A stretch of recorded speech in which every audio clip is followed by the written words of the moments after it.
Hello नमस्कार जय हिंद दोस्तों, स्वागत है आपका टीजीटी पीजीटी पाठशाला में। यह वीडियो दोस्तों UP PSC LT grade GIC lecturer RO ARO BEO और यूपी पीसीएस की मुख्य परीक्षा के लिए बहुत ही महत्वपूर्ण है दोस्तों। अगर आप इनमें से किसी भी परीक्षा की तैयारी करते हैं तो यह वीडियो आपके लिए है दोस्तों। राजनीतिक विचार की श्रृंखला में आज का हमारा क्वेश्चन है दोस्तों जेरेमी बेंथम से संबंधित क्वेश्चन है। जेरेमी बेंथम के राजनीतिक दर्शन का आलोचनात्मक मूल्यांकन कीजिए। अगर यह क्वेश्चन आपके लिए आ गया तो इसका उत्तर आप कैसे लिखेंगे। सबसे पहले दोस्तों आप क्वेश्चन को पढ़ेंगे और यह देखेंगे कि इसमें क्या पूछा गया है, क्या लिखना है, क्या छोड़ना है। अपने उत्तर को आपको 3 भागों में बांट कर लिखना है। सबसे पहले एक छोटी सी भूमिका, उसके बाद क्वेश्चन का मुख्य भाग और लास्ट में क्या लिखेंगे, निष्कर्ष।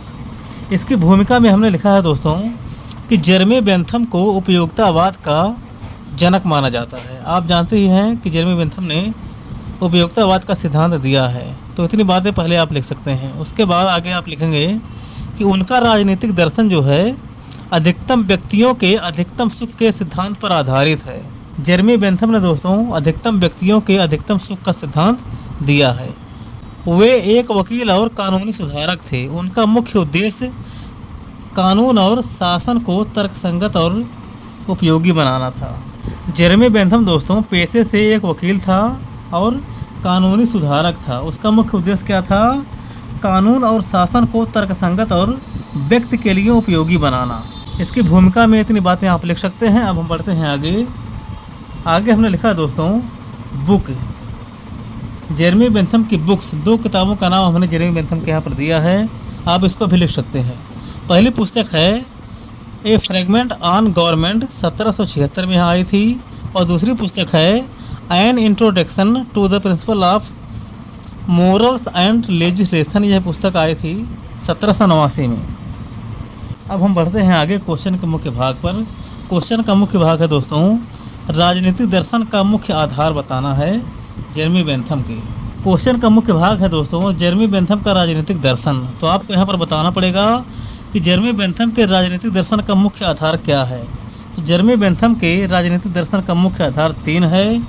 पहला है उपयोगिता, दूसरा है कानूनी प्रत्ययवाद और तीसरा है राज्य का स्वरूप कैसा है, कृत्रिम है, ये बताना है। तो हम बढ़ते हैं सबसे पहले उपयोगितावाद पर। पहले हम उपयोगितावाद के बारे में पढ़ेंगे, फिर कानूनी प्रत्ययवाद के बारे में, फिर कानून जो राज्य का स्वरूप है उसके बारे में पढ़ेंगे। पहला है उपयोगितावाद। बेंथम ने कहा दोस्तों कि प्रकृति ने मनुष्य को 2 संप्रभु स्वामियों के अधीन रखा है। पहला है सुख और दूसरा है दुख। राज्य का उद्देश्य क्या है, अधिकतम व्यक्तियों के लिए अधिकतम सुख सुनिश्चित करना। यह है उपयोगितावाद का दर्शन। उपयोगितावाद में बेंथम ने इतनी बातें कही हैं, क्या क्या, कि प्रकृति ने मनुष्य को 2 संप्रभु स्वामियों के अधीन रखा है। पहला है सुख और दूसरा है दुख। राज्य का उद्देश्य क्या है, अधिकतम व्यक्तियों के लिए अधिकतम सुख सुनिश्चित करना। राज्य ऐसा कानून बनाए जिससे ज़्यादा से ज़्यादा लोगों का भला हो सके। तो बेंथम का उपयोगितावाद यही है। अब हम बढ़ते हैं आगे हमने लिखा है दोस्तों दूसरा है कानूनी प्रत्ययवाद। बेंथम दोस्तों कानूनी प्रत्ययवाद के समर्थक थे। कानून का अस्तित्व जो है, बेंथम का मानना है दोस्तों कि कानून का अस्तित्व किसी प्राकृतिक न्याय या दैवी इच्छा पर निर्भर नहीं करता है। यह पूरी तरह से संप्रभु की इच्छा पर निर्भर करता है दोस्तों। संप्रभु की इच्छा पर आधारित है क्या, कानून संप्रभु का आदेश है। इसके भी अनुसार उसने प्राकृतिक अधिकारों की धारणा को, बेंथम ने दोस्तों प्राकृतिक अधिकारों की धारणा को बकवास कहा है, कोरा बकवास कहकर उसको खारिज कर दिया है, क्योंकि वह कानून को मानता था, प्राकृतिक अधिकारों के प्राकृतिक सिद्धांत को, अधिकार को नहीं मानता था।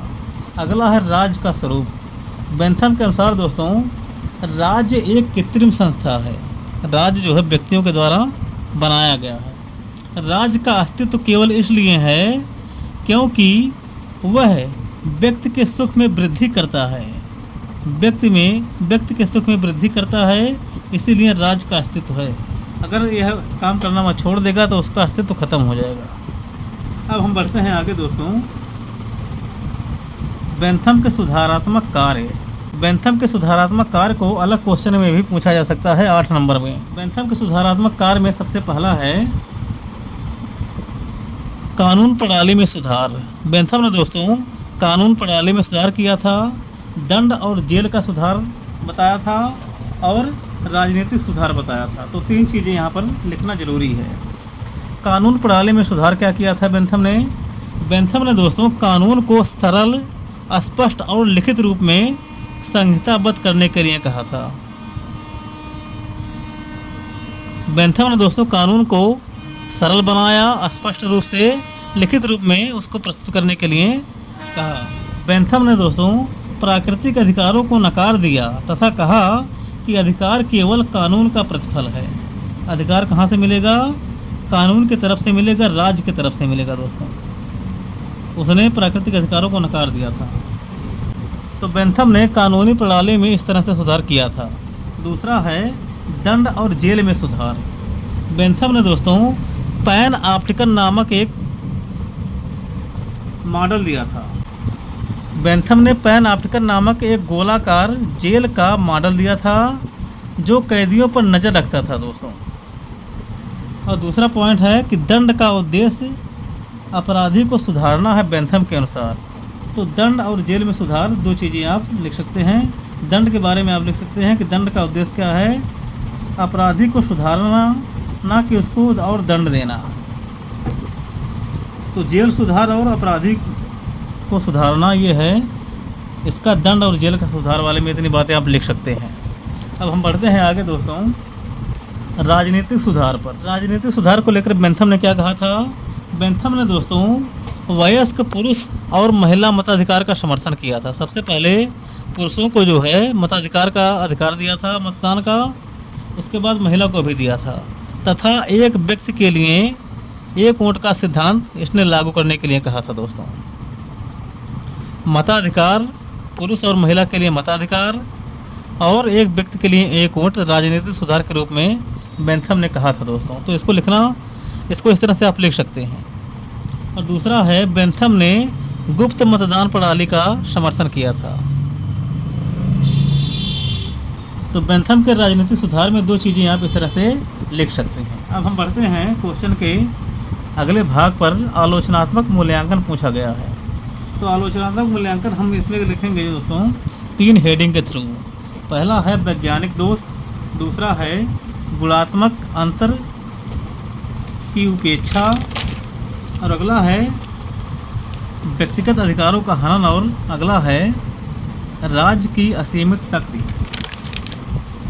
इसको लिखना जरूरी है दोस्तों। बेंथम के दर्शन में मनोवैज्ञानिक दोष क्या था? यह था दोस्तों कि मानव व्यवहार केवल सुख और दुख से संचालित नहीं होता है। नैतिक, आध्यात्मिक और मानवीय परोपकार भी व्यक्ति को प्रेरणा प्रदान करते हैं, केवल सुख और दुख ही नहीं। अगला है कार्लाइल ने दोस्तों बेंथम के दर्शन को सुअर का दर्शन कहा था। क्यों कहा था? क्योंकि यह मनुष्य के उच्च आदर्शों को महत्व नहीं देता है। इसलिए कार्लाइल ने बेंथम के दर्शन को सुअर का दर्शन कहा था। अगला है दोस्तों गुणात्मक अंतर की उपेक्षा बेंथम ने करी है। बेंथम दोस्तों सुखों में केवल मात्रात्मक अंतर मानता है, केवल मात्रा का अंतर। उसके लिए पुष्पिन का खेल भी उतना ही अच्छा है जितना कि कविता पाठ करना, यदि दोनों से समान मात्रा में सुख मिलता हो। यह कोटेशन है तो इसको भी आप लिख सकते हैं। पुष्पिन का खेल भी उतना ही अच्छा है जितना कविता पाठ करना। यह है इसके दर्शन में कमी। उसने केवल मात्रात्मक अंतर बताया है, गुणात्मक अंतर नहीं बताया है। अगला है दोस्तों बेंथम जो है सुख के बौद्धिक और गुणात्मक नैतिक स्तर को नज़रअंदाज कर देता है। तो इसकी आलोचना में इतनी बातें आप लिख सकते हैं। उसने गुणात्मक अंतर नहीं बताया है। आगे है दोस्तों व्यक्तिगत अधिकारों का हनन। इसमें आप लिख सकते हैं कि अधिकतम सुख का सिद्धांत बहुमत की तानाशाही को जन्म दे सकता है। यदि बहुसंख्यक के सुख के लिए अल्पसंख्यक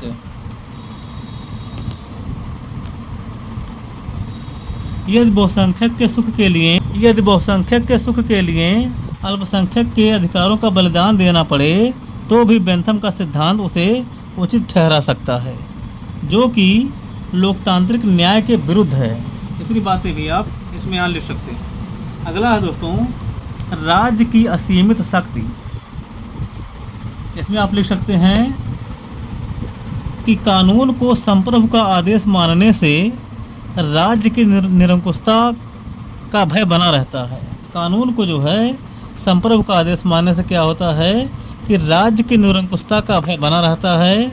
वह व्यक्ति की स्वतंत्रता को राज्य की इच्छा के अधीन कर देता है।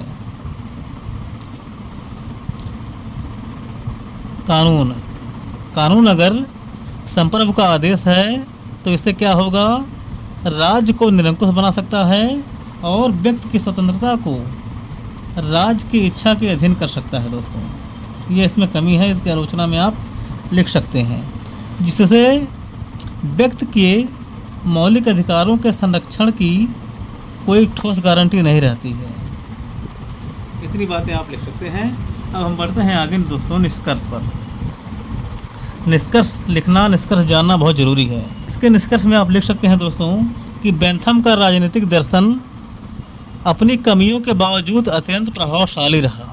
उन्होंने पहली बार राजनीति को धर्म और नैतिकता से मुक्त करके इसे एक वैज्ञानिक आधार और व्यवहारिक दिशा प्रदान की थी। दोस्तों,